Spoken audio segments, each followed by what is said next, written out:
म्हणजे हे जे चाललंय ना जाणून बुजून नाशिकला, अहिल्यानगरला, ही परिस्थिती सत्य आहे. ही जाणून बुजून अडवली जाते म्हणून शिरसाट साहेबांना मी सांगितलं. परंतु अशी माहिती आता कानावर यायला लागली की मंत्री महोदयांनी फक्त आम्ही म्हणलं की फक्त आमच्या समाधानासाठी शिरसाट साहेबांनी फोन करायचा संबंधित अधिकाऱ्याला, प्रमाणपत्र रोखू नका म्हणून सांगायचं आणि नंतर पुन्हा असा मेसेज द्यायचा की मी जरी तुम्हाला फोन लावला असला तरी द्यायचं थोडं थांबून द्या.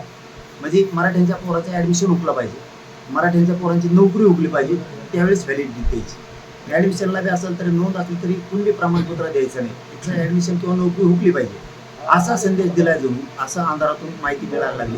तसे काही अधिकारीच बोलायला लागले, काही अधिकारी स्पष्टपणानंच बोलायला लागले की मंत्री महोदयच असं सांगताय.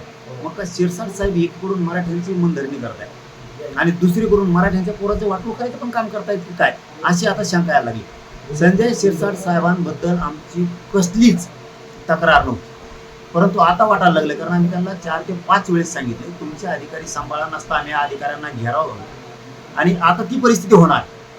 ती परिस्थिती 100% होणार आहे. जो या राज्यात जो अधिकारी व्हॅलिडिटी रोखील, कुणबी प्रमाणपत्र नोंद असं रोखील, त्या कार्यालयाला इथून पुढे जिल्ह्याच्या वतीनं आता घेराव घातला जाणार आहे आणि याला जबाबदार संबंधित मंत्रालयाचे संजय शिरसाट साहेब असणार आहेत. कारण त्यांचेच ते अधिकारी म्हणते, त्यांना जर नाव पाहिजे असेल शिरसाट साहेबाला तर आम्ही नाव सुद्धा द्यायला तयार. ते अधिकारी आता अंधारातून सांगायले की मंत्री सांगतात आम्हाला ते थोडं थांबवून दे, लेट करून दे, म्हणजे तुम्ही आमचे पोरं मारायला निघालात. म्हणजे याच्यात मंत्र्यावरती सुद्धा आता मराठ्यांना राज्यातल्या संशय यायला लागला.